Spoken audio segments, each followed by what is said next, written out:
Pagi ini kita akan belajar satu tema yang saya beri judul hidup orang percaya. Bapak Ibu, seharusnya keadaan hidup orang percaya, keadaan hidup orang yang sudah menerima Yesus sebagai Tuhan, seharusnya sudah berubah. Jadi ini merupakan hal yang mutlak, wajib. Jadi kalau seseorang mengatakan aku orang percaya, maka hidupnya harus berubah. Berubah seperti apa, Pak?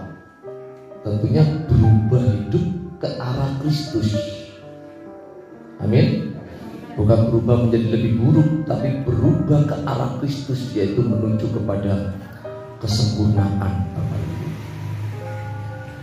Jika seseorang sudah menerima dan percaya kepada Tuhan Yesus sekian lama,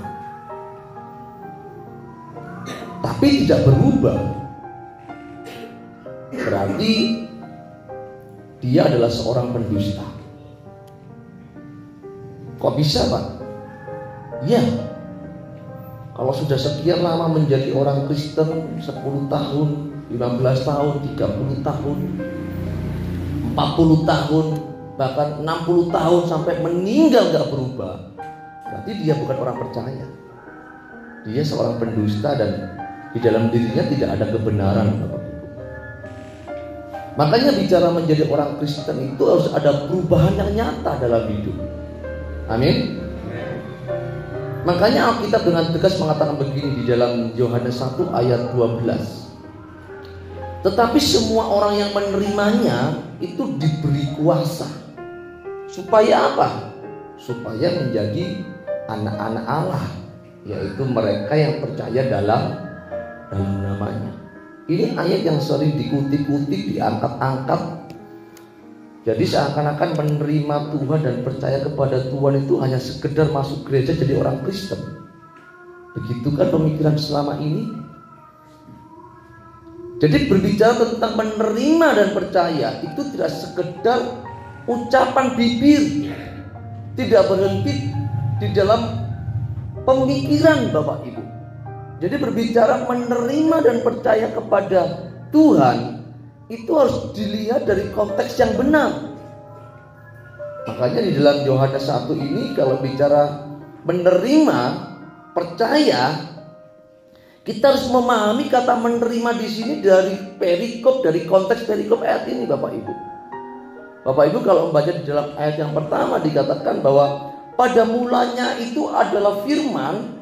Firman itu bersama-sama dengan Allah dan firman itu adalah Allah. Firman di sini adalah logos, Bapak Ibu. Dia adalah pribadi kedua dari Allah Tritunggal. Dia adalah anak Allah. Dia adalah anak Allah, Bapak Ibu. Jadi firman yang dimaksudkan di sini itu adalah pribadi anak yang bersama-sama dengan Allah Bapa di kekekalan. Jadi Allah Bapa itu telah menyerahkan kekuasaan pemerintahannya kepada anak.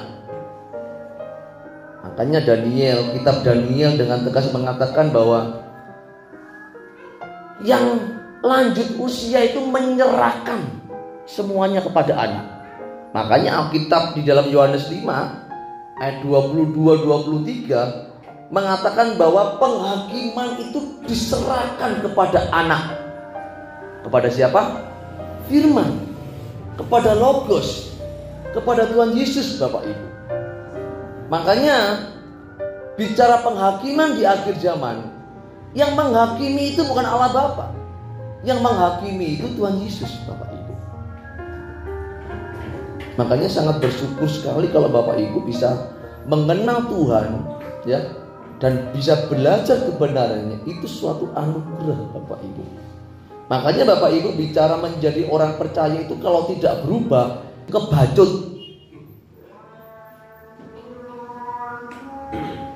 Harus berubah, Bapak Ibu.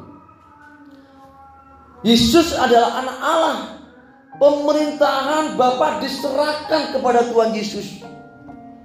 Jadi Yohanes 5 itu tidak menunjukkan begini, bahwa kita ini sedang mempercayai pribadi Allah Anak. Dia adalah pribadi kedua dari Allah Tritunggal. Dia yang menciptakan kita. Dialah sang pemilik kehidupan itu, Bapak Ibu. Maka berbicara menjadi orang percaya, maka Bapak Ibu dituntut untuk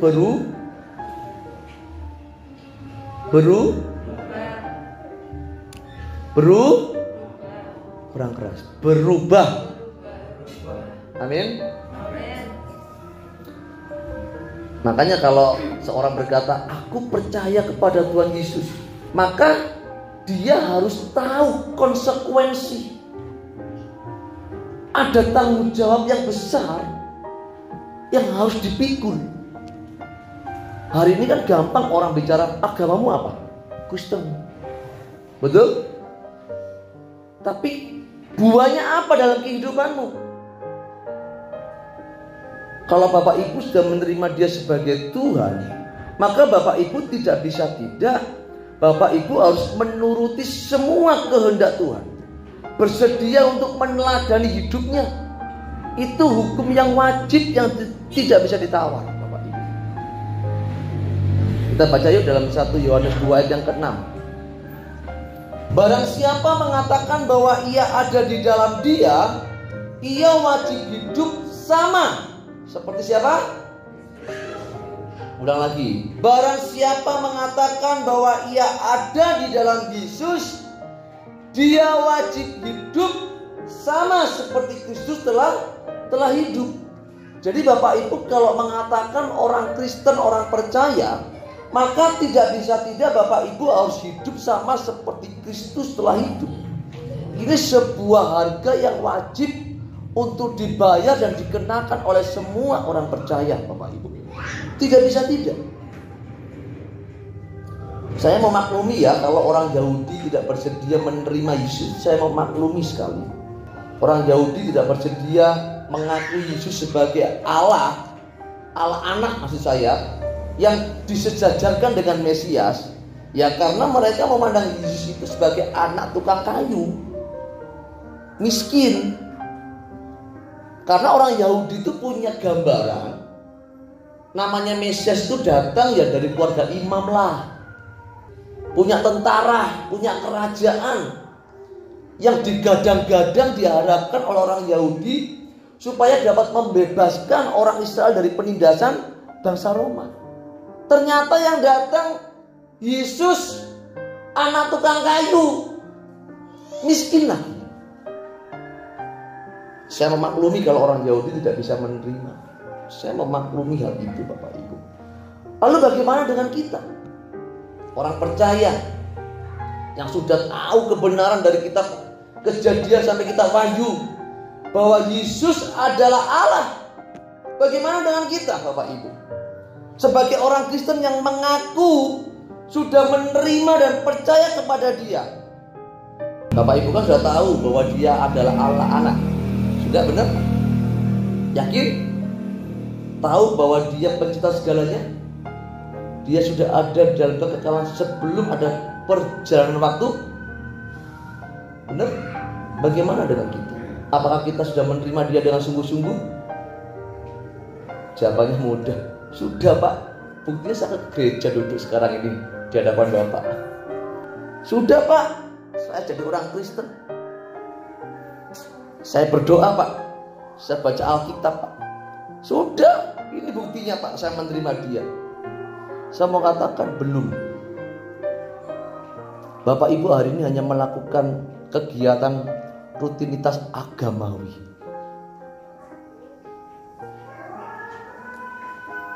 Orang-orang yang tidak mengerti, percaya dan menerima, ketika mereka hanya mengenakan kalung salib, anting-anting salib, masuk gereja, berdoa, puasa, dengan naifnya mengatakan aku orang percaya dan sudah berkenan di hadapan Bapak. Belum. Ini baru pola keberagamaan, Bapak Ibu. Ini belum bentuk penerimaan yang dikehendaki oleh Allah.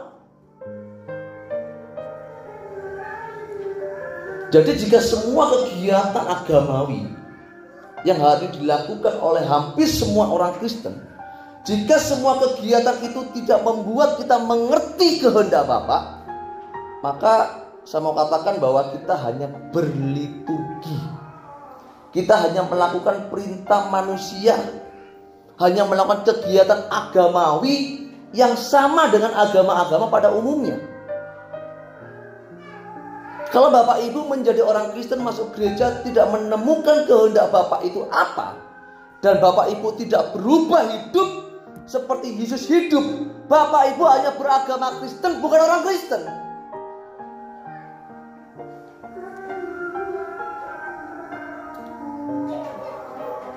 Makanya saya tidak heran Bapak Ibu, begitu banyak orang Kristen yang terjebak dalam aktivitas agamawi. Mereka rajin melakukan kegiatan agama, ya, berliturgi, tapi masih mencintai dunia, mengumbar kedagingannya, tapi ngomongnya Kristen. Buktinya apa, Pak? Buktinya mereka yang rajin berdoa masih cinta uang, rajin berpuasa, ngerol-ngerol lagi, cinta uang juga. Coba, aneh nggak? Rajin baca Alkitab, rajin puasa, toh masih pemarah, mudah sakit hati, mudah tersinggung. Rajin ke gereja, Pak, nggak pernah absen, tapi tipu sana sini masih jalan. Ngakunya Kristen, orang percaya tapi nggak berubah. Utang gak bayar, ngomongnya orang Kristen. Pikirnya itu orang-orang yang masuk dalam gereja itu begini loh, ya jadi orang Kristen itu enak, Pak, dapat Tuhan, dapat dunia. Gak bisa. Pilih salah satu, Bapak Ibu. Amin. Saya ini sering dengar pembicara ikut Tuhan itu dapat dunia, dapat surga. Di mana ayatnya? Bapak Ibu kalau menjadi orang Kristen harus hidup seperti Yesus, tidak wajar di mata dunia. Kita baca di dalam Matius 6 ayat 24. Orang Kristen itu nggak bisa seenaknya.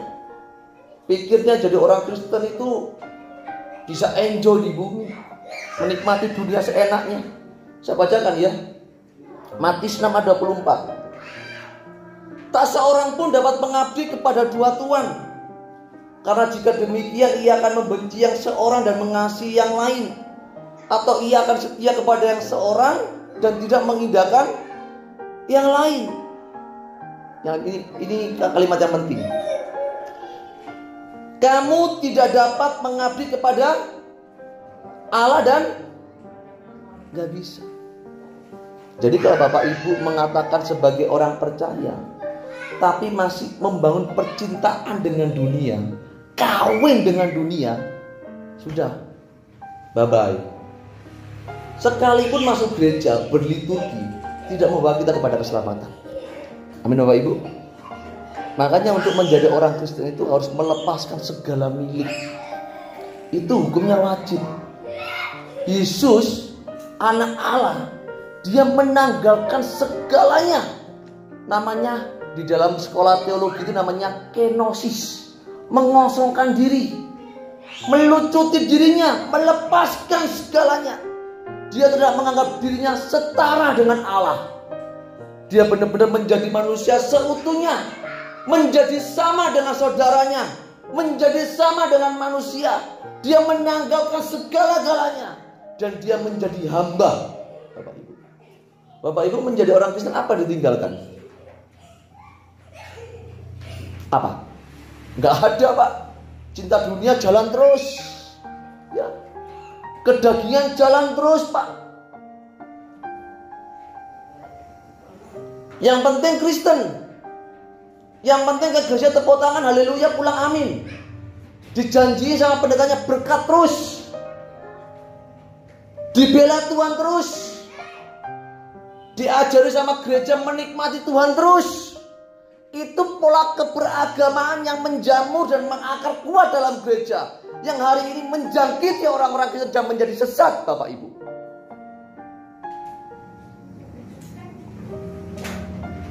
Apa yang Bapak Ibu lepaskan ketika menjadi orang Kristen?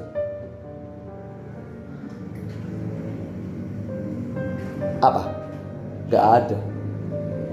Kalau zaman-zaman ketika gereja mula-mula, mereka untuk bisa beribadah bersekutu dalam pengajaran rasul-rasul, mereka itu punya sebuah pertaruhan. Kalau sampai ketemu, nyawa bisa hilang. Kalau sampai ketemu, mereka bisa kehilangan keluarga negara. Mereka bisa ditangkap, diikat, ditaruh di tempat yang lapang, dikasih makan binatang. Mereka diikat, ditarik oleh binatang, putus badannya. Mereka digoreng, mereka disalib, mereka digantung. Harga untuk iring Tuhan kelihatan. Hari ini apa yang Bapak Ibu lepaskan dalam mengiring Tuhan? Gak ada. Hanya berliturgi, terus mengaku sebagai orang percaya. Percaya macam apa? Mengumbar kedagingan, nafsu diumbar. Tidak pernah menunjukkan hidupnya seperti Kristus. Ikut Tuhan cuma satu, datang ke gereja, menikmati Tuhan terus. Nggak bisa. Bapak Ibu kalau tidak bisa dinikmati Tuhan, Bapak Ibu tidak bisa menikmati Tuhan. Jadi orang Kristen itu harus dinikmati Tuhan. Betul? Harus menyertai pekerjaan Tuhan. Bapak Ibu kalau tidak pernah menyertai pekerjaan Tuhan, tidak pernah dinikmati Tuhan, terus mau menikmati Tuhan terus, kasih 10, dapatnya 60, bahkan 100 kali lipat. Itu agamawi itu. Orang beragama kan begitu ya. Berbuat amal supaya dapat apa? Dapat imbalan. Kekristenan itu tidak. Bapak Ibu diajar untuk melepaskan segala sesuatu. Dalam Lukas 14 ayat 33 mengatakan demikian. Demikian pula lah tiap-tiap orang di antara kamu yang tidak melepaskan dirinya dari segala miliknya, Alkitab mencatat, tidak dapat menjadi muridku. Bapak Ibu kalau masih gandol sama dunia dipeluk terus, pengen sugih, pengen terhormat, pengen dihargai, pengen menikmati dunia, takut mati karena hartanya banyak, pengen dihormati dengan yang ini. Kalau jangan gini, Bapak Ibu itu belum melepaskan semuanya. Bapak Ibu masih ingin hormat orang lain, masih ingin dihargai orang lain. Ikut Tuhan hanya ingin hartanya Tuhan, seperti anak yang meminta warisan itu. Bapak Ibu itu bukan orang percaya. Bapak Ibu hanya orang yang beragama Kristen. Jadi Bapak Ibu, kalau Bapak Ibu memiliki tabiat atau karakter seperti itu, Bapak Ibu hari ini segera berubah. Amin. Harus berubah. Tuhan mau datang. Mau cari apa kita?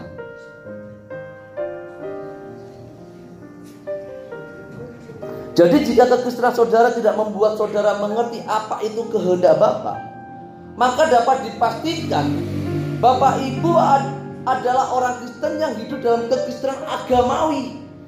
Bapak Ibu terparkir di dunia ini. Hidup saudara hanya sibuk makan minum, pakaian, kenyamanan hidup. Terparkir di dunia ini Bapak Ibu. Bapak Ibu tidak akan pernah berubah. Gak pernah mengerti kehendak Bapak. Kalau orang gak ngerti kehendak Bapak, gak ngerti pekerjaan Tuhan, gak ngerti pelayanan, gak ngerti apa itu menjadi Kristen, tidak mengerti betapa perlunya kita mendukung pekerjaan Tuhan, pemberitaan Injil, gak pernah tahu. Dan dipersoalkan jadi orang Kristen cuma satu, bagaimana aku nyaman di bumi. Bapak Ibu akan terparkir di dunia, Bapak Ibu akan terseret dalam kebinasaan sekalipun sudah menjadi orang Kristen.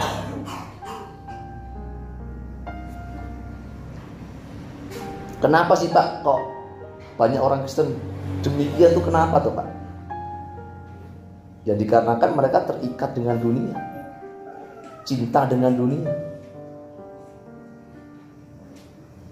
Orang-orang yang membangun percintaan dunia dengan dunia itu adalah orang-orang yang membangun permusuhan dengan Allah. Baca dalam Yakobus 4 ayat 4. Saya bacakan ya supaya cepat ya. Yakobus 4 ayat 4. Ini orang-orang yang membangun percintaan dengan dunia itu adalah orang-orang yang tidak setia. Hai kamu orang-orang yang tidak setia, tidakkah kamu tahu bahwa persahabatan dengan dunia itu adalah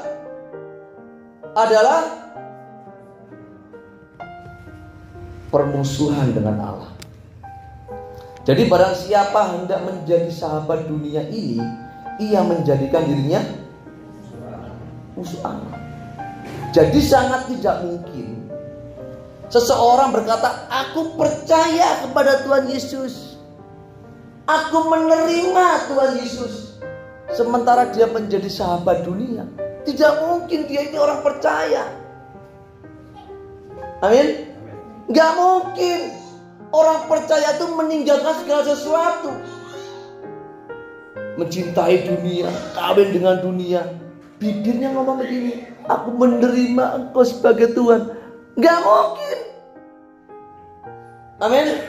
Jadi kalau Bapak Ibu mengatakan aku orang percaya, maka Bapak Ibu harus menyerahkan diri sepenuh-penuhnya kepada apa yang dipercayai.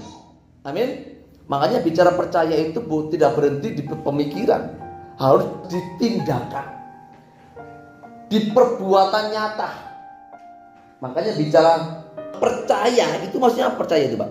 Percaya itu maksudnya menyerahkan diri sepenuh-penuhnya kepada objek yang dipercayai. Itu namanya percaya. Bapak Ibu, saya percayakan dompet saya. Itu artinya berhak untuk digunakan seluruh isi dompetnya. Amin.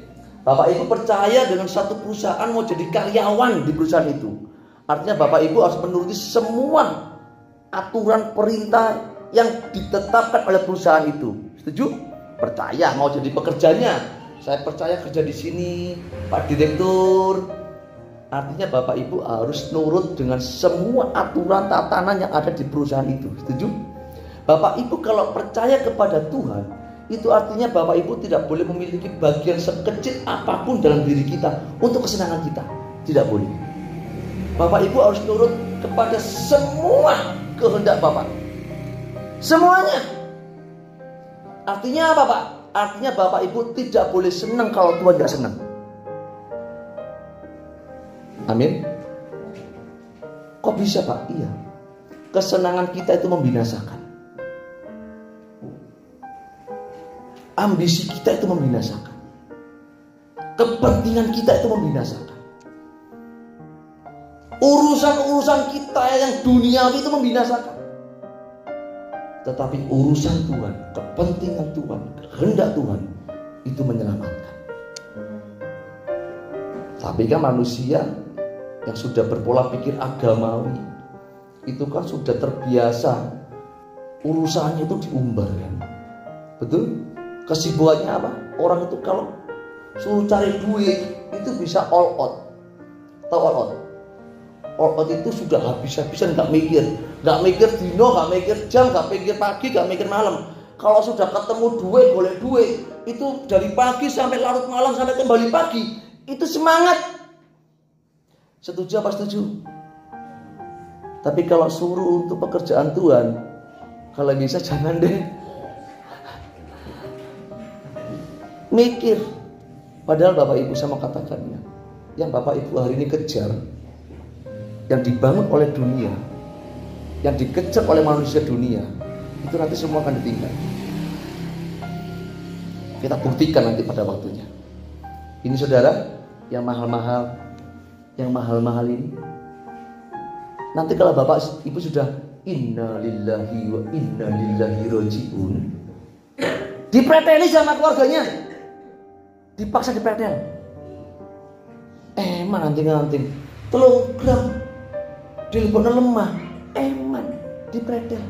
Padahal untuk cari anting-anting 3 gram, 4 gram, kalung 5 gram, 10 gram, itu dia kerjakan banting tulang, banting sana, banting sini, semua dibanting hanya untuk dapat emas 5-10 gram. Mati gak ketemu Tuhan, Tuhan gak kenal. Lihat kekekalan tepuk kepala. Kenapa dari dulu aku bertobat? Hari ini saya ingatkan, segala sesuatu yang hari ini dikejar oleh manusia duniawi yang tidak mengerti kebenaran, semua kelak akan ditinggalkan.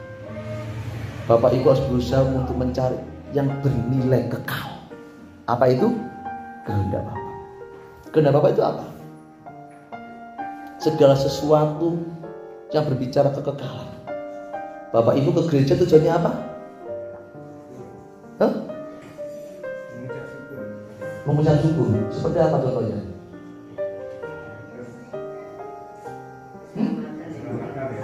Keselamatan. Aku penjelasan. Bapak Ibu saya mau tunjukin. Bapak Ibu datang ke gereja itu tujuannya belajar. Apa? Belajar. Ibadah bukan. Bapak Ibu datang ke gereja hari ini itu bagian kecil dari ibadah. Bagian apa?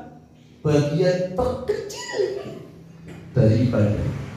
Di gereja ngapain Pak? Belajar. Belajar apa Pak? Belajar kebenaran supaya mengerti kehendak Bapak. Amin.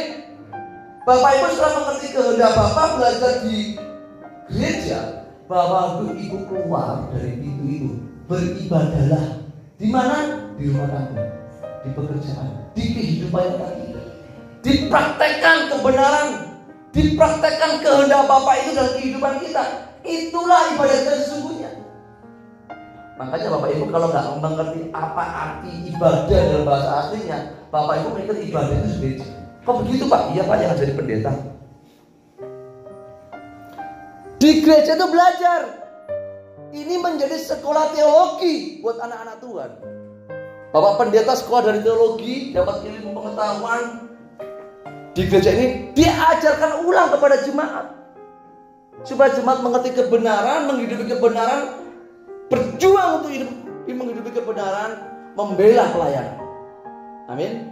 Kalau Bapak Ibu di gereja hanya mengucap syukur, seperti apa mengucap syukurnya? Saya bingung juga kan. Nyanyi Pak, di rumah pun kita juga bisa nyanyi.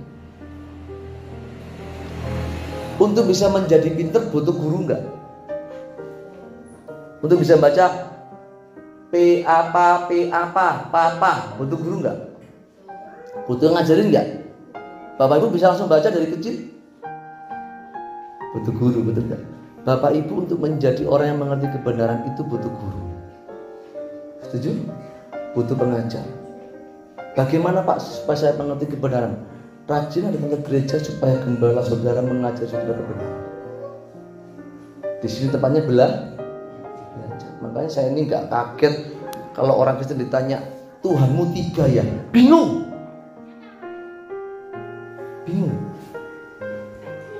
Kok Yesus Allah ya? Kok jadi bayi ya? Bingung. Apa keunggulan kekristenanmu? Orang Kristen rata-rata ketika tanya, apa keunggulan kekristenanmu? Bingung.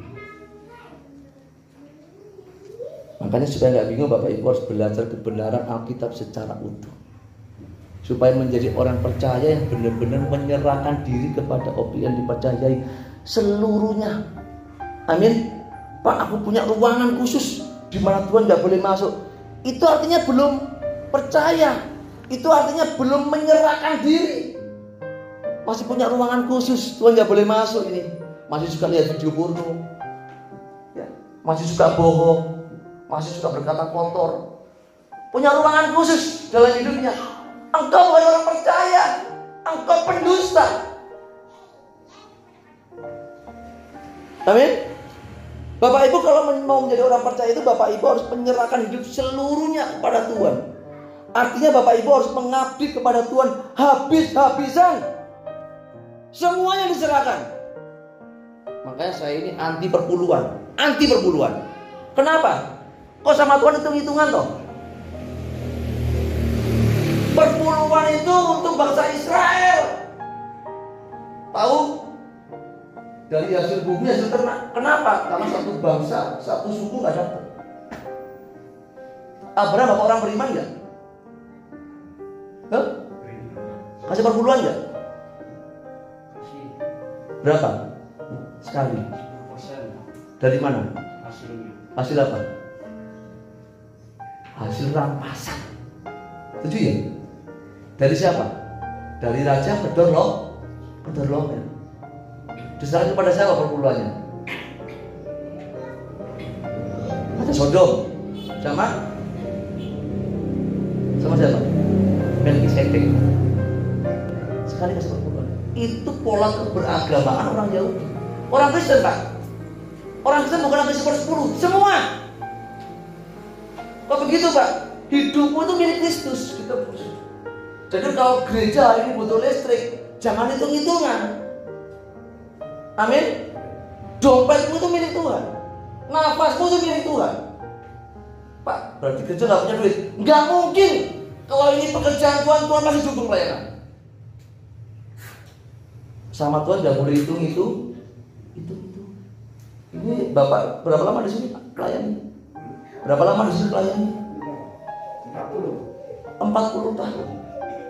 Apa Bapak Ibu sudah kerjakan untuk menopang pelayanan di sini untuk hambanya? Melayani itu semua ditinggalkan, betul nggak? Bapak Ibu kalau di sini nggak ada gembalanya bisa ibadah nggak? Nggak bisa ya? Saya ini kebetulan melayani di banyak gereja. Bukannya ini masih terjangkau, Pak. Saya masuk pelayanan masuk di hutan, paling ujung hutan, masih masuk hutan lagi. Di situ ada gereja satu. Airnya dingin sekali, lebih dingin dari sini. Jadi kalau masuk di sini masih biasa saya, Pak. Saya pernah masuk di Lampung di pedalaman Mesuji, masuk lagi di pedalaman di mana sudah tidak ada kendaraan. Saya masuk di sana, Pak. Saya di Mesuji di pedalaman itu 1 tahun 3 bulan. Jadi saya masuk di pedalaman dan saya masuk ke banyak gereja. Itu sudah saya alami, Bapak Ibu.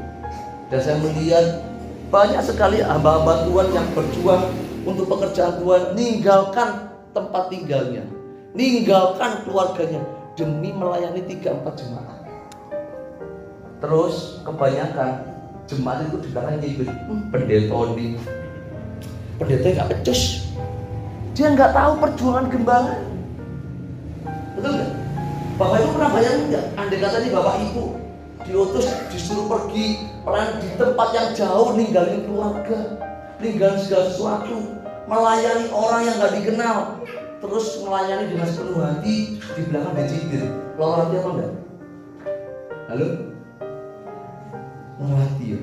Tapi Bapak Ibu kalau punya gembala bertahan 40 tahun itu anugerah. Jadi makanya bicara pekerjaan Tuhan itu mau tidak mau harus didukung oleh semua orang percaya. Tidak bisa tidak. Listrik ini bayar apa enggak, Pak? Saya mau tanya Bapak Gembala. Bayar ya? Pakai iman? Oke. Saya pikir tuan listrik bilang, Pak bayar listrik. Sebentar Pak, saya pakai iman ya. Enggak ya? Pakai apa? Pakai uang. Setuju ya? Setuju. Saya melayani di salah satu gereja juga, GBD juga, di daerah Nganjuk. Itu masuk 2 hutan, ketemu kampung kecil, masuk lagi hutan lagi, ada kampung, di situ ada gereja. Itu semuanya tua-tua, sepuh-sepuh, nggak pernah kasih persembahan. Persembahannya itu dari singkong, dari jagung, kemudian kalau ada padi kasih padi. Tapi semuanya sudah memberi. Saya melihat sekalipun Bapak Ibu ada di tempat terdalam, di pedalaman, ini Bapak Ibu punya gairah sebagai anak-anak Allah, orang percaya yang membela pelayanan dan pekerjaan Tuhan. Kita harus mencoba. Sekalipun tidak banyak, bukan nilainya, bukan jumlahnya, tetapi pembelaan kita terhadap kebenaran kita. Bayangkan kalau gereja itu tutup, siapa yang senang? Tanggoe. Bener? Siapa yang tepuk tangan kalau gereja ditutup? Tepuk tangan. Ya nggak suka dengan gereja. Setuju? Bapak Ibu pengen gereja itu semakin besar, pengen dipakai Tuhan lebih luar biasa lagi, gandeng tangan bela pekerjaan Tuhan. Bapak Ibu harus belajar. Setuju? Jangan egois. Kalau Bapak Ibu egois, menjadi orang Kristen yang egois, kepentinganku, mauku, kebutuhanku, Bapak Ibu akan menjadi orang Kristen yang beragama Kristen tapi bukan orang Kristen. Bapak Ibu tidak pantas disebut sebagai orang percaya. Orang percaya itu artinya menyerahkan hidup seluruhnya kepada Tuhan sepenuh-penuhnya, mengabdi, membela pekerjaan Tuhan habis-habisan. itulah orang percaya. Amin. Siap berubah ya. Siap berubah ya. Gak boleh dihitungan sama pekerjaan Tuhan ya. Gak boleh dihitungan sama Tuhan ya. Pak, apakah membenar di gereja? Enggak juga. Pertama yang kita layani siapa dulu yang pertama kita layani? Yang pertama kita layani siapa? Orang tua.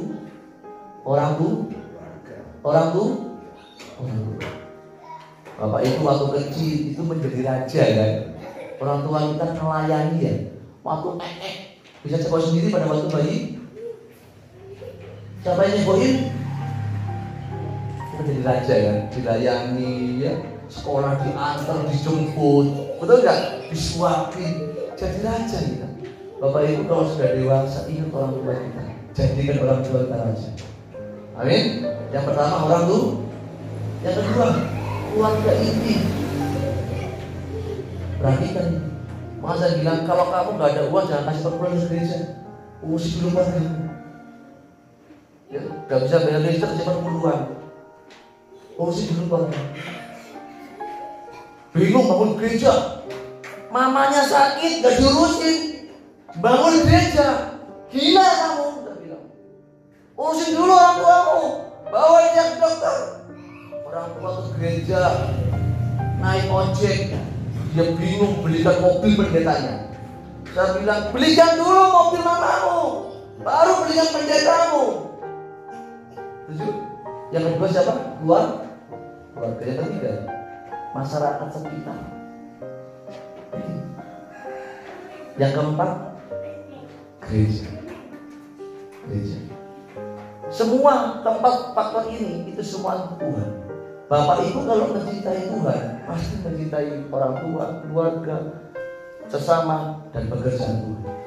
Bapak Ibu jangan tinggalkan pekerjaan Tuhan. Keramik ini dulu nyemennya bukan pakai iman, pakai semen ini. Setuju ya? Ngedram ini pakai basati, saya lihat ya bunyi. Kita ini beli atau pakai iman atau dikasih? Dikasih. Listriknya dikasih atau bayar? Bayar. Artinya Bapak Ibu kalau menjadi orang percaya itu, Bapak Ibu harus benar-benar menyerahkan hidup sepenuh-penuhnya ke Tuhan, membela semuanya. Amin. Amin. Itu loh yang dikehendaki Tuhan. Bapak Ibu sudah gak sayang-sayang lagi dengan apa yang dimiliki. Karena yang dimiliki dalam hidupku semuanya adalah miliknya Tuhan. Aku hidup harus bermanfaat untuk kerajaan surga, membela pekerjaan Tuhan. Aku harus jadi berkat. Orang tua lihat kita, anakku benar-benar mengabdi kepada orang tua. Siapa yang dimuliakan? Tuhan.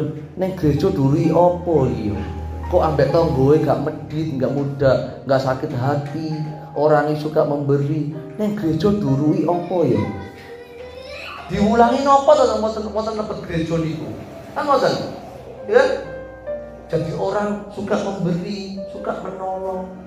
Gak pernah nyinggung tetangga. Orang tua lihat kita menjadi anak yang baik. Pasti mikir, di gereja diajari apa ya? Kira-kira menarik jemaat Tuhan dari sini. Halo? Matematik pasti berat.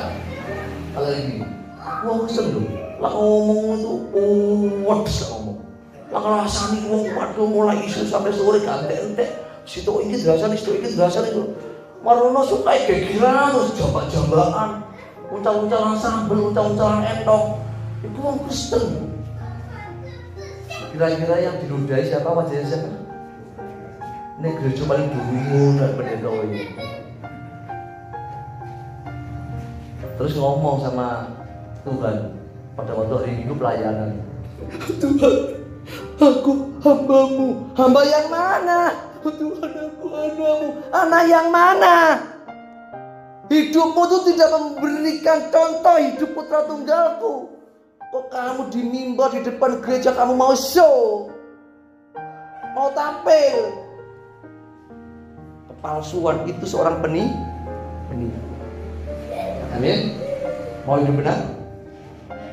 Mau berjuang sama-sama yuk. Tuhan mau datang.